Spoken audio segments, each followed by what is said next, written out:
Baik, terima kasih atas waktu dan kesempatan yang telah diberikan kepada saya. Nama saya Patricia Ragut, kelas A semester 7 Prodi Sosiologi, Fakultas Ilmu Sosial dan Ilmu Politik, Universitas Nusa Cendana Kupang. Video ini merupakan tugas ke-13 dari mata kuliah Sosiologi Terapan. Dalam video kali ini saya akan mereview buku yang berjudul Masyarakat Didukung oleh Kemunculan Komputer. Dalam buku ini ada beberapa ulasan, yaitu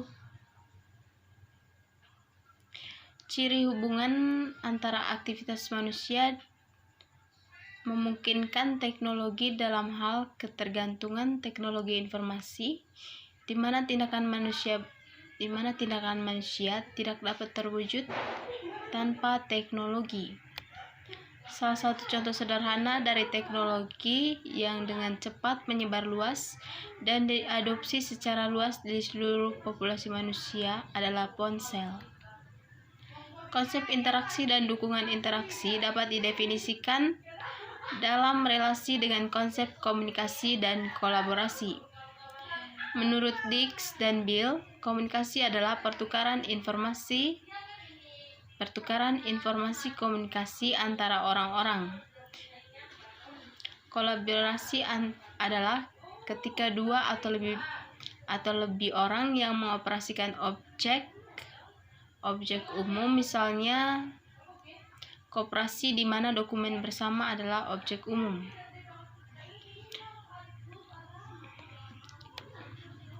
Bekerja sama menghasilkan umpan balik untuk operator, tetapi juga umpan melalui pekerja.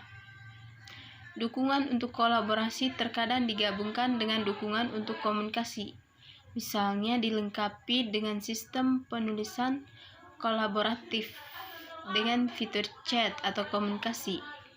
Dalam konteks model ini, komunikasi kolaborasi dapat dipahami sebagai himpunan bagian dari interaksi. Penggunaan teknologi informasi baru, dari perhitungan hingga komunikasi, mengaktifkan komponen untuk interaksi sosial. Seperti yang dinyatakan di bagian sebelumnya, interaksi sosial atau interaksi masyarakat diaktifkan oleh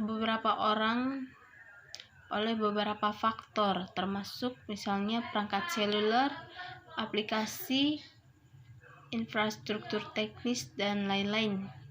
Ini semua adalah faktor yang penting yang memungkinkan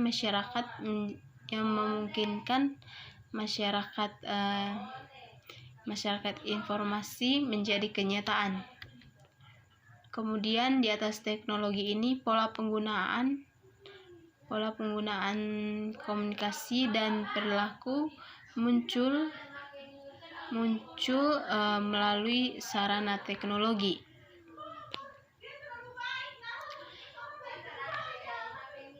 Teknologi pertama kali disajikan dengan pengenalan singkat beberapa teknologi baru yang sudah mulai tumbuh dari jenis teknologi informasi baru.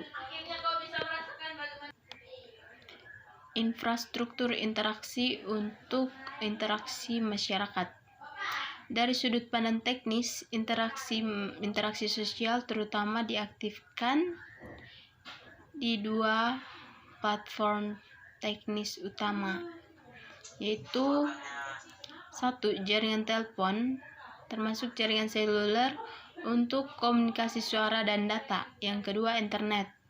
Kedua platform ini memungkinkan orang-orang yang secara geografis tetap berkomunikasi di seluruh dunia, terlepas dari jarak di antara mereka. Jaringan telepon memungkinkan orang berbicara secara serempak satu sama lain. Di sisi lain, internet diaktifkan untuk berinteraksi lebih lanjut dan memungkinkan orang untuk berkomunikasi secara asinkron melalui email, ruang obrolan, komunitas virtual, forum diskusi, dan lain-lain. Saat ini kedua platform ini melebur menjadi jaringan komunikasi global, tempat orang dapat berkomunikasi satu sama lain melintasi dua infrastruktur yang sebelumnya. Yang berikut transmisi pesan dan ritual sosial. Bagian ini menyajikan cerita etnografi tentang email intraorganisasional didasarkan pada penelitian kualitatif yang berorientasi pada praktik.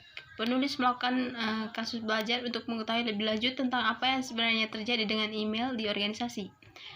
Dalam melakukannya, penulis menyelidiki secara mendalam lapisan-lapisan yang saling terkait dari makna studi dan pengalaman dengan email melalui interpretasi mereka dan deskripsi pengalaman tersebut.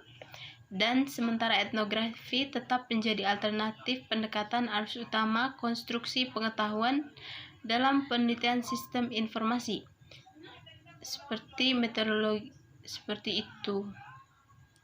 Semakin seperti itu metodologi sedang digunakan untuk membangun pemahaman tambahan berdasarkan contoh kehidupan nyata di sekitar orang-orang sebagai aktor sosial dan interaksi dengan teknologi dan sistem yang mereka gunakan. Sebuah tema yang diarahkan oleh karya terbaru Lam dan Kling. Perhatian terhadap kebutuhan untuk penelitian sistem informasi untuk memanfaatkan metafora aktor sosial, mengklaim dengan mudah memperluas cakupan dan skala dari ruang interaksi sosial. Bab yang ketiga, pengasingan sosial dan pembongkaran virtual, interaksi dan budaya di Maroko. Untuk masuk interaksi yang dimediasi komputer dan budaya, yang mana yang disesuaikan oleh individu dan kelompok di Maroko. Dalam bab ini dikatakan bahwa komunikasi yang dimediasi oleh komputer memediasi konstruksi identitas, mengikat dan mempromosikan hubungan sosial dan gender. Ini adalah akomodasi inventif di internet, dikenal di kalangan anak muda Maroko komunikan sebagai virtual. Membuat interaksi yang dimediasi komputer, terutama secara resmi melalui forum diskursif chatroom dan grup diskusi email, bertindak sebagai penghambat struktur kekuasaan patriarkal dan konservatif yang dominan. Dengan menggunakan pendekatan etnografi kualitatif sambil mendalami kedalaman budaya yang menyertai perluasan budaya, penulis juga berharap dapat mengedepankan implikasi prospektif media baru dan teknologi informasi di lingkungan barat. Meskipun terlalu dini untuk menarik kesimpulan tentang sejauh mana dampak teknologi media pada subjektivitas individu dan identitas kelompok, intinya adalah membuat interaksi dunia maya berkontribusi pada perluasan ruang publik. Yang keempat, mencatat implikasi untuk informasi seluler, teknologi komunikasi dalam praktek.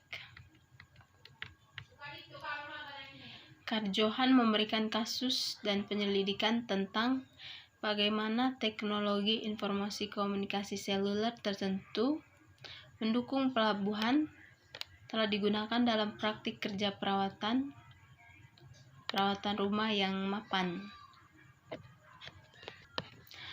Dalam bab ini menunjukkan perspektif tentang bagaimana teknologi dan praktik berkembang secara bersama. Pentingnya melihat baik perangkat seluler atau komputer stasioner sebagai informasi